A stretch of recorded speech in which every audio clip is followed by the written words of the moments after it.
Hola chicos, espero que estén muy bien. Esta semana nos toca ver el tema del neoclasicismo y la ilustración. Gracias a los cambios ideológicos, religiosos y bélicos del barroco, comenzó a cambiar la visión de la humanidad. El primer país que se volcó a liderar el cambio fue Francia. A este movimiento se le conoce como Ilustración y a la época en la que ocurrió como neoclásica.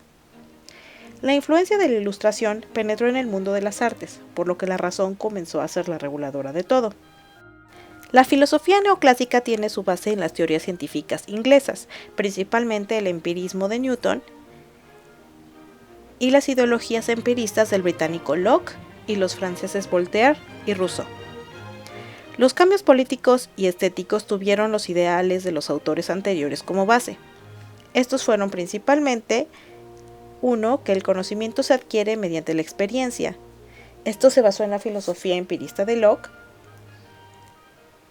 y fue llevado a su máxima expresión en la filosofía de Kant bajo el lema Atrévete a conocer. De ahí que todas las obras tuvieran que tener un carácter didáctico. En segundo lugar, la idea del buen salvaje de Rousseau, que creía que el hombre es bueno por naturaleza, pero que necesitaba de ciertas reglas para vivir en sociedad, de lo contrario sería pervertido. Estas ideas se plasmaron en el libro llamado El Contrato Social. Finalmente, se basaron en la necesidad de progreso y técnica para lograr un bienestar e igualdad social que provienen de la ideología de Voltaire. De este modo se reguló y clasificó el conocimiento, surgieron enciclopedias bajo la dirección de Diderot, diccionarios y gramáticas de la lengua. El misterio y la oscuridad ya no eran signos de grandeza. El nuevo estilo ideal era claro, sencillo, apropiado y preciso. En la literatura el objetivo ya no era ser originales, sino comunicar una visión verdadera y objetiva. Así, la literatura ya no expresaba sentimientos, sino que educaba y aleccionaba a los lectores. Lo que más se cultivó en el terreno literario, además del teatro, fueron el ensayo, las fábulas, la novela y en menor medida la poesía. El teatro barroco, con sus mezclas de géneros y múltiples conflictos, fue cambiando por las unidades aristotélicas: unidad de tiempo, lugar y acción.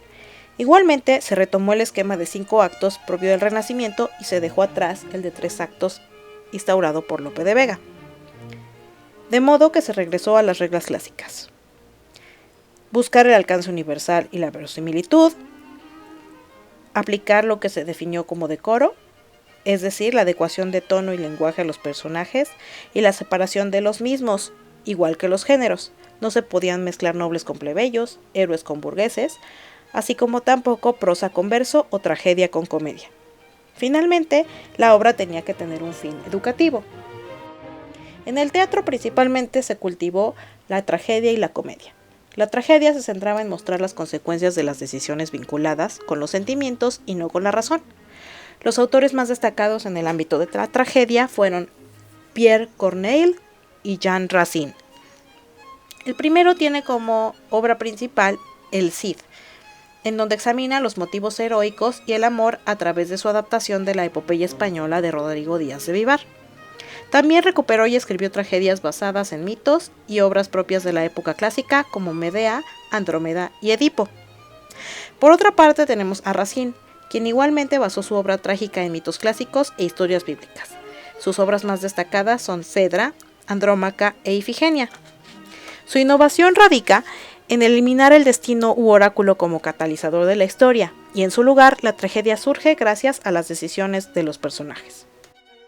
En el terreno de la comedia, el autor más destacado fue Molière, seudónimo de Jean-Baptiste Poquelin.